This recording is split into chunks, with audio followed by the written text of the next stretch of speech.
नमस्कार दोस्तों, मैं भूपेन मिश्रा स्वागत करता हूँ आप सभी का हमारे यूट्यूब चैनल में। दोस्तों, आज का ये जो वीडियो है ये पूरा का पूरा समर्पित है दो टॉपिक्स पर। एक में हम सभी बात करेंगे छत्तीसगढ़ टीईटी अर्थात छत्तीसगढ़ राज्य शिक्षक पात्रता परीक्षा में एक जो सेंटर है भखारा में, शासकीय स्नातकोत्तर महाविद्यालय भखारा, उसमें जो विवाद हुआ है, जो गड़बड़ी हुआ है, अधिकारियों का जो लापरवाही देखा गया है, ठीक है, उसके बारे में। और दूसरा और जो हमारा सबसे महत्वपूर्ण जो सीजीपीएससी को लेकर के है, ठीक है, कि कैसे सीजीपीएससी का सिलेबस चेंज कराया जा रहा है और कैसे जो नीट और जो आपका एनएटी है, ठीक है, नेट, तो वो दो परीक्षाओं में जैसे चेयरमैन साहब का जो दो अलग अलग निर्णय हम सभी को देखने को मिला, और हमारे सीजीपीएससी का जो सिलेबस चेंज कराया जा रहा है प्रदीप जोशी जी के द्वारा, वो अध्यक्ष ही रहेंगे उस इसमें भी, और वही अध्यक्ष हैं जो नीट और जो अपना यूजीसी नेट का एग्ज़ाम हुआ उसमें अध्यक्ष थे। तो क्या ऐसा होना चाहिए, नहीं होना चाहिए, तो इसके बारे में बात करेंगे। तो दो टॉपिक है मेनली, एक शिक्षक पात्रता परीक्षा टीईटी और एक है आपका सीजीपीएससी का सिलेबस, कैसे यूजीसी नेट और आपका नीट जो कि उससे कैसे संबंधित है हमारा छत्तीसगढ़ भी, इसके बारे में चर्चा करेंगे, ठीक है। तो चलिए स्टार्ट करते हैं आज का वीडियो। सबसे पहले हम सभी देखेंगे, आप सभी को देखो ये दो दो जगहों पर है, दैनिक भास्कर ने भी छापा हुआ है इस खबर को, और जो प्रतिभागी हैं उन्होंने कलेक्टर साहब को एक लेटर भी सौंपा हुआ है। तो आपको लेटर स्क्रीन के बगल में दिख रहा होगा और न्यूज़पेपर का कटिंग भी दिखेगा। देखिए कहानी क्या है, आप सभी को बताता हूँ। जो सेंटर था भखारा का कॉलेज, ठीक है, तो धमतरी जिले में ही आता है कायदे से वो। तो वहाँ पर क्या होना था, जो ओएमआर शीट है जो जाना था वो दूसरे जगह का ओएमआर शीट वहाँ आ चुका था। ये अधिकारियों का गलती था, जो वहाँ पर जो टीचर्स रहे होंगे या जहाँ से ओएमआर शीट बांटा जाता है उनकी गलती थी। अब यहाँ पर देखो कॉलेज प्रशासन भी एकदम ऐसा नहीं कह सकते कि जो भखारा कॉलेज है उनकी गलती है, ठीक है, उनको भी ओएमआर शीट दिया जाता है। बाद में उन्हें पता चला कि ओएमआर शीट गलत मिल चुका है उनको, तो उन्होंने आनन फानन में ओएमआर शीट बदली करवाया। तब तक प्रतिभागी वहां बैठ चुके थे। लगभग समय आप सभी का बीतते जा रहा था। 2 बजे से जो एग्ज़ाम चालू होना था, ठीक है, वो एग्ज़ाम थोड़ा लेट होते गया, मतलब ओएमआर सीट मिलने में लगभग प्रतिभागियों का कहना है कि उनको 1 से 1.5 घंटे लेट मिले ओएमआर सीट, ठीक है। तो इसमें जो प्रतिभागी थे वो पूरा का पूरा परेशान हो चुके थे, और वो कुछ लोग तो वहीं सेंटर में ही विवाद करने लग गए थे कि हमारा समय निकलते जा रहा है, कब हमको ओएमआर शीट मिलेगा, कब हम सभी लिखेंगे। क्योंकि देखो ओएमआर शीट को कायदे से ना, जब एग्जाम होता है ना, तो क्वेश्चन पेपर के पहले ही ओएमआर शीट को दे देते हैं, क्योंकि ओएमआर शीट को भरने में भी समय लगता है, समझिएगा। उसमें जो गोले करने रहते हैं, जिसमें आपका रोल नंबर रहता है, ठीक है, क्वेश्चन बुकलेट नंबर रहता है, डेट रहता है, और भी कुछ कुछ जानकारियां रहती हैं, तो उन सभी को भरने के लिए भी व्यापम कायदे से समय देता है। लेकिन यहाँ पर प्रतिभागियों को क्या हुआ, ओएमआर शीट ही लेट से मिला। इसके लिए यहाँ पर आप सभी को लेटर दिखेगा, ठीक है, इसमें बहुत सारे प्रतिभागियों ने साइन किया हुआ है। अगर हम सभी दैनिक भास्कर में जाएं तो उसने कुछ लोगों के नाम छापे हैं, जैसे कि जो परीक्षार्थी हैं, दामेश सिन्हा, नरेंद्र कुमार, देव कुमार साहू, पुष कुमार, टोमेंद्र कुमार, विजय कुमार, नेहा शर्मा, सुधा ध्रुव, कल्पना, तृप्ति, हेमा, चित्रेखा, सुमन साहू। मैं इन सभी का नाम इसलिए ले रहा हूँ क्योंकि ये वो जाबाज सिपाही हैं जो अपने हक के लिए कम से कम लड़े तो सही, अपने हक के लिए आवाज़ तो उठाए सही। उस सेंटर में लगभग 400 लोग एग्ज़ाम देना था। अगर मान लो वहाँ सेंटर में एग्ज़ाम देने के लिए अगर 300 लोग भी गए होंगे, तो वो 300 लोगों में मुश्किल से यही 30 लोग ही आ गया है। भाई आप 300 लोगों का भी वहाँ पर है, ठीक है, आपको भी वहाँ नुकसान हुआ है, तो आपको भी आगे आना चाहिए। जितने भी लोग हैं, अगर आप सभी अपने हक के लिए आवाज़ नहीं उठाओगे ना, तो बाकी कोई कुछ नहीं कर पाएगा। तो ये है, और इनका बेसिक मांग क्या है आप सभी दैनिक भास्कर का जो खबर है उसमें भी देख सकते हैं, और साथ ही साथ जो उन्होंने एप्लीकेशन लिखा है उसमें भी देख सकते हैं। ये है कि उन्हें या तो बोनस अंक दिया जाए जो प्रतिभागी हैं उन्हें, या तो फिर भर्ती परीक्षा को रद्द किया जाए।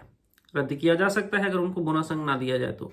क्यों? क्योंकि अगर 300 लोगों को अगर समझ जाओ लेट मिला ओएमआर शीट, तो आप लोगों ने उनसे जो समानता का अधिकार है उसके तहत उनसे तो कुछ समय छीन लिया ना। इसमें उन प्रतिभागियों की क्या गलती थी, और इसका जांच भी कराया जाना चाहिए कलेक्टर महोदय को, और साथ ही साथ जो भी जिनसे भी गलती हुई है उनको के ऊपर कोई ना कोई सख्त से सख्त कार्रवाई करना चाहिए। देखो ये एक घोटाला करने के इरादे से नहीं किया गया होगा, मैं ये नहीं कह रहा हूँ घोटाला करने के इरादे से किया गया है, लेकिन ये एक बहुत बड़ी गलती है। ठीक है, आगे आते हैं हम सभी। दूसरा जो हमारा महत्वपूर्ण टॉपिक है वो है, आप सभी को दैनिक भास्कर का एक खबर है, उसको अच्छे से देखिएगा। नीट और एनटीए के अर्जेंट फैसले चेयरमैन की मंजूरी से ही हुए हैं, लेकिन उस पर सब खामोश है। देखो क्या है ना, दो अलग अलग एग्जाम था और दो अलग अलग फैसले लिए चेयरमैन साहब ने, अर्थात प्रदीप जोशी जी ने।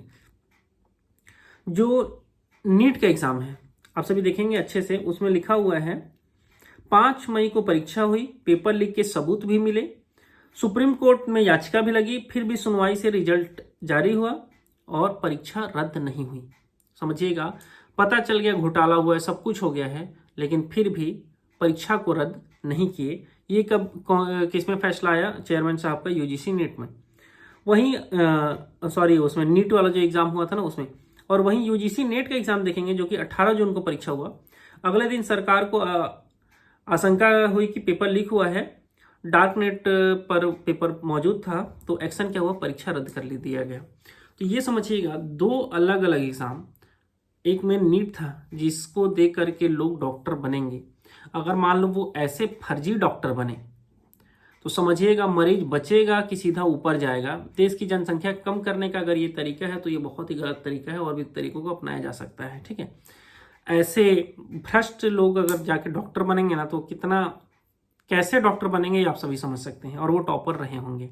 ठीक है, तो अगर आप लोगों ने यूजीसी नेट के एग्जाम को रद्द कराया तो आपको नीट का एग्जाम भी रद्द कराना चाहिए। ठीक है, और अगर मैं तो बोलता हूँ एक बार फिर से नेट का एग्जाम कंडक्ट कराना चाहिए। अब आते हैं, यही चीज जो है, यही मसला है, ये हमारे छत्तीसगढ़ से कैसे लिंकअप है। तो आप सभी को एक list of honourable chairman CGPSC Raipur दिख रहा होगा, इसमें चौथे नंबर पर नाम जाकर के देखिएगा, honourable professor doctor Pradeep Kumar Joshi दिखेगा। ठीक है, अब दैनिक भास्कर का जो पेपर कटिंग था उसी में फिर से आपको ले चलता हूं। उसमें खबर है, नीट यूजी पर्चा लीक और गड़बड़ी केस में नेशनल टेस्टिंग एजेंसी के महानिदेशक हटाए जा चुके हैं, सीबीआई जांच शुरू हो गई है। फिर भी मूल सवाल बाकी है, वह यह कि एनटीए में हर बड़े फैसले के लिए जवाबदारी जो चेयरमैन, कोष्टक में लिखा है प्रोफेसर प्रदीप जोशी का, शिक्षा मंत्रालय खामोश क्यों है? मतलब प्रदीप जोशी जी पर क्यों कोई एक्शन नहीं लिया जा रहा है? इसके लिए मैंने पहले एक वीडियो बनाया हुआ था। ठीक है, उस वीडियो में मैंने एकदम स्पष्ट रूप से बताया था कि कैसे सीजीपीएससी को प्रदीप जोशी जी और ओपीजी चौधरी जी बर्बाद करेंगे, क्वेश्चन मार्क डाल दिया था, क्योंकि हो सकता है आबाद भी कर दे, हो सकता है बर्बाद भी कर दे, लेकिन जिन लोगों के ऊपर, मैंने पिछले वीडियो में भी कहा था, जिन लोगों के ऊपर ऐसे आरोप हैं उन्हें तो दूर रखना चाहिए सीजीपीएससी। और साथ ही साथ आप सभी देखोगे कि हमारे छत्तीसगढ़ में एक समय था जब कोई भी एग्जाम में कोई भी बवाल होता था, कोई भी गड़बड़ी सामने आती थी, तो छत्तीसगढ़ के कुछ भाजपा के नेता एकदम उसके ऊपर एक्टिव हो जाते थे, ये गड़बड़ी कैसे हुआ, ये गड़बड़ी कैसे हुआ। अब जब वो सत्ता में आ चुके हैं तो अब वो खामोश है, अब उनको कुछ फर्क नहीं पड़ता है कि चाहे टीटी एग्जाम में कुछ गड़बड़ी हुआ हो या कोई अदर एग्जाम में कुछ गड़बड़ी चल रहा हो, वो शांत है, वो खामोश है। आगे आते हैं हमारे मेन मुद्दे पर। तो आप सभी को पुराने वीडियो में भी एक लेटर दिखाया था, वो लेटर आप सभी को दिखेगा। अगर अच्छे से डिटेल में जानना चाहोगे ना तो वो वाला जो वीडियो है उसका लिंक मैं इस वीडियो के नीचे डिस्क्रिप्शन में दे दूंगा, आप सभी जाकर के देखिएगा, उसमें बहुत अच्छे से पूरा समझाया हूँ। इस लेटर में आप सभी को दिखेगा कि जो डॉक्टर प्रदीप जोशी जी हैं वो अटल बिहारी वाजपेयी से भी उनका कुछ ना कुछ रिश्तेदारी है, और साथ ही साथ जो मुरली मनोहर जोशी हैं, ठीक है, इनका जो संबंध है मुरली मनोहर जोशी जी से, इसे पूरा लेटर में लिखा हुआ है। तो ये आप सभी पढ़ सकते हो, पुराना जो वीडियो है उसमें पूरा डिटेल में भी बताया हुआ हूँ।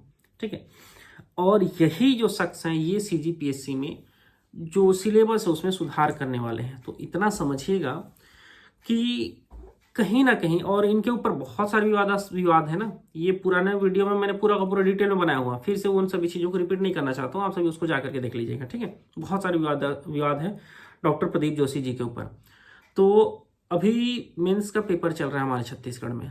ठीक है, और अगर मान लो ऐसे ही इंसान को सिलेबस चेंज करने के लिए भी दिया जाए तो ये बहुत ही बड़ा गड़बड़ी होगा छत्तीसगढ़ के युवाओं के लिए। और समझो ये क्या सिलेबस में चेंज करेंगे। और एक चीज बता दूं, इसके पहले भी जब छत्तीसगढ़ में सीजीपीएससी एग्जाम में जो मतलब सीजीपीएससी का जब सिलेबस बदला गया था तो उसके भी अध्यक्ष अपने खुद प्रदीप जोशी जी ही थे।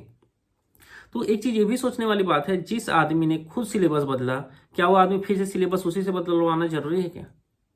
ऐसा नहीं है। और भी बहुत सारे लोग हैं ऐसे साफ सुथरा छवि वाले की तरफ जाना चाहिए हमारे छत्तीसगढ़ वालों को, जो छत्तीसगढ़ के नेता हैं कम से कम उनको, और ऐसे लोगों का चयन करो कि जो मतलब जिनके ऊपर कोई दाग ना हो। और अभी समझ जाओ प्रदीप जोशी जी को तो सीजीपीएससी का सिलेबस चेंज करने से, जो चेयरमैन पद पर रखा गया है उससे कम से कम हटा देना चाहिए, ठीक है। और ये अगर कर पाते हैं तो छत्तीसगढ़ के जो भाजपा के नेता हों उनमें थोड़ा सा हिम्मत है, ये माना जाएगा। और नहीं कर पाएंगे तो फिर कोई मतलब नहीं है, सब खत्म, टाटा बाय बाय वाला कहानी रहेगा, ठीक है। तो फिलहाल वीडियो यहीं तक था। वीडियो के माध्यम से मैं यही कहना चाह रहा था कि जो टीटी एग्जाम में गड़बड़ी हुआ है उसके ऊपर भी सरकार को ध्यान देना चाहिए, जो कलेक्टर महोदय हैं उनको ध्यान देना चाहिए। और साथ ही साथ प्रदीप जोशी जी, इनको हमारे छत्तीसगढ़ का जो सीजीपीएससी का सिलेबस चेंज कराया जा रहा है इसके अध्यक्ष पद से, अगर देखो हम सभी देख रहे हैं यार, यूजीसी नीट का एग्जाम का देख रहे हैं, यूजीसी नेट का एग्जाम देख रहे हैं, तो हमें इतनी सारी गड़बड़ियाँ अगर दिख रही है तो कहीं ना कहीं एक बार जोशी जी छत्तीसगढ़ से बाहर चले गए हैं तो इनको बाहर ही रखना चाहिए। क्योंकि पुराना वीडियो जो बनाया था ना उसमें आप सभी देखोगे इन पे बहुत सारे विवाद हैं, बहुत सारे, ठीक है। आपका जो राय है नीचे कमेंट करके बता सकते हो। वीडियो यहीं तक था। वीडियो को अंत तक देखने के लिए बहुत बहुत धन्यवाद। Thank you.